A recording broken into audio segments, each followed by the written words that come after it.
Hi, it is nighttime. I'm the Pharaoh of the Night Dynasty, and today we're going to look at the HQ and the HQ choice in the Necron Codex. I've already discussed the two troop choices with the Necron Warriors and the Immortals. I did two videos on those. You can check those videos out. Today we're going to discuss Imotekh. He is the pharaoh of the Saltec dynasty. There's a few tricks you can do with him, but besides that, he's mainly a buffer and he is there to help you get more command points. But before we talk about his strengths, let's discuss his flaws. The flaws of Imotekh is basically that he's on foot, he's an expensive unit, and he has low damage output.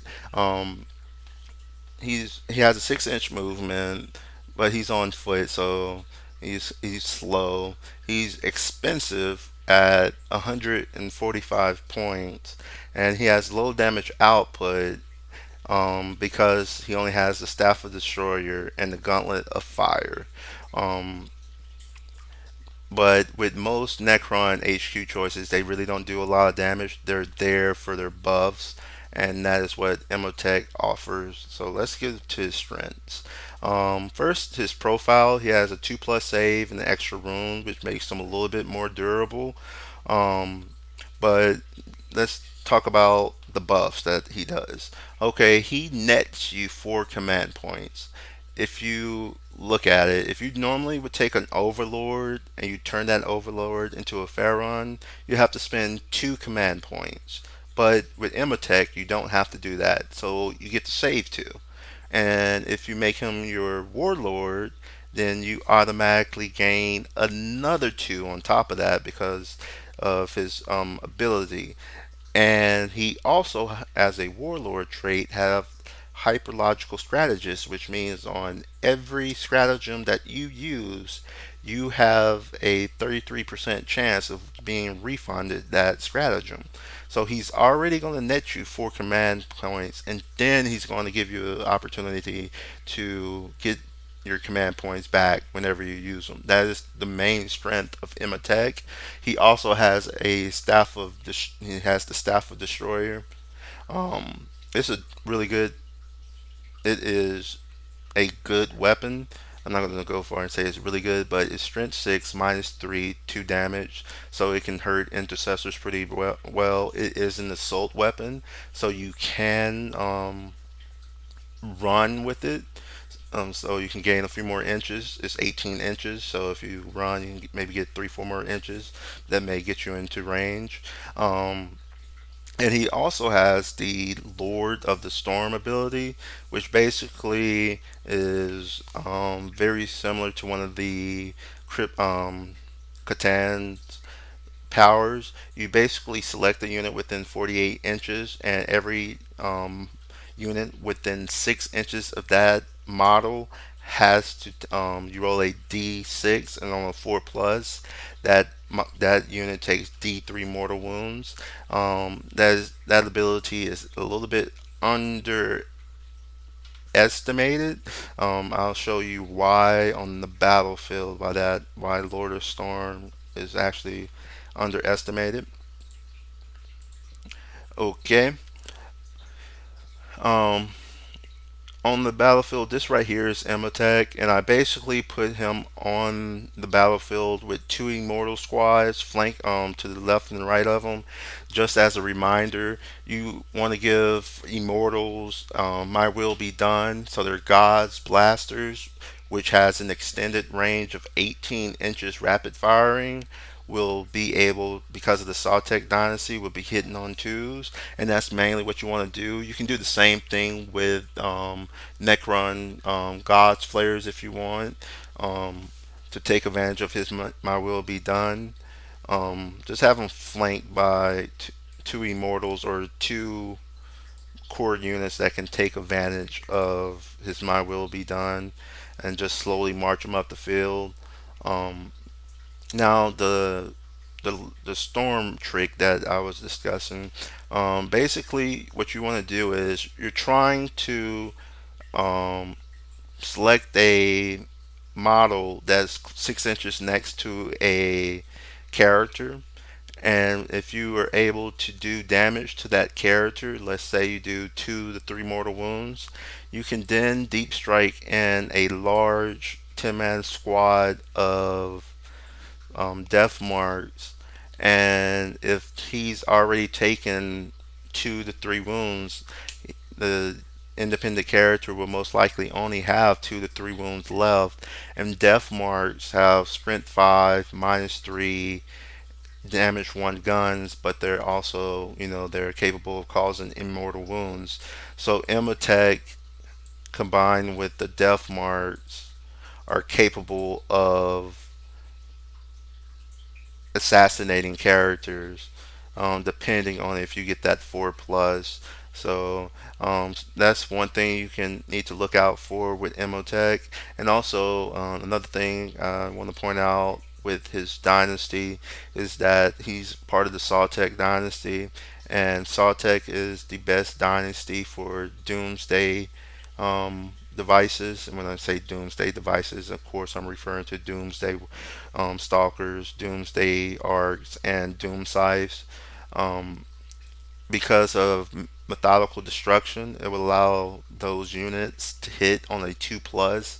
So, so making all of those powerful weapons hit on a 2+ due to the stratagem is very powerful. Um, but to get back to, and also Doomsday Arcs also get extended range. Their God's Flares can go up to 18. But to get back to Imotekh, he can provide those my will be done. He can hopefully do some damage to characters with the Stormlord ability, and then you can bring in Death Marks to try to finish them off, or you can have a Catan who also has the ability to, um, target independent characters and do some mortal wounds. So it's very easy to assassinate character if Imotekh, gets the ball rolling, so to speak, with his storm ability. Now let's go back over and just have a summary of all the things that Imotekh can do. You can use My Will Be Done twice. You want to use the Lord of Storm ability on aura units. I put aura units because basically I was trying to think of situations that you can where Lord of Storm is the best, most effective, and it's in situations where in deployment where they're trying to hide their units, and also when they're trying to take advantage of aura abilities. So Lord of the Storm will already be able to take advantage of those 6 inches and be able to roll 6, 7 for 6, 7 different units. And then also remember he has hyperlogical strategies to keep those command points, refunding them for you. Um, you mainly want to keep him near weapons, gods, immortals, or flare warriors, or units that can just take advantage of his my will be done. That way you can just every turn apply it because you want to get the most out of the buffs that he provides, because that is the really the only thing he really provides. It's not like he's going to be shooting. He's not the Silent King. He's not going to be destroying stuff in which his shooting attacks. He's not going to be killing units in CC. So you really have to take advantage of his buff. Now the Staff of Destroyer is a decent weapon to provide kill maybe 1 or 2 intercessors, and in close combat he's sprint 6 -3 2 damage. It's not like it's a bad weapon. It can get the job done, but it's not like it is a, like I said, the Silent King or Catan or something that can just clearly swing the battle phase in your ways. And then you can combine the Lord of Storm with Death Marks to kill characters. So definitely, if you're taking Death Marks and you see your Lord of Storm, that just roll D3 rolls 3 mortal wounds onto a character. You can bring those death marks in and finish that character's off. There's apothecaries out there. There's librarians out there. There's the chapter masters who's making units re-roll all their attacks. There's so many different characters giving out buffs these days. On our side, there's technomancers with their nodes. There's the chronomancers giving out the 5+ invulnerable save. So there's always going to be a character that your death marks can kill, and if Lord of Storm can provide 1 to 3 mortal wounds, that will help out greatly. And I just threw this in as far as the strongest. Sawtech to me is the strongest Doomsday weapons. If you want to use a dynasty and you want to use a lot of the Doomsday weapons, use Sawtech, because of methodical destruction will make it easier for you to hit.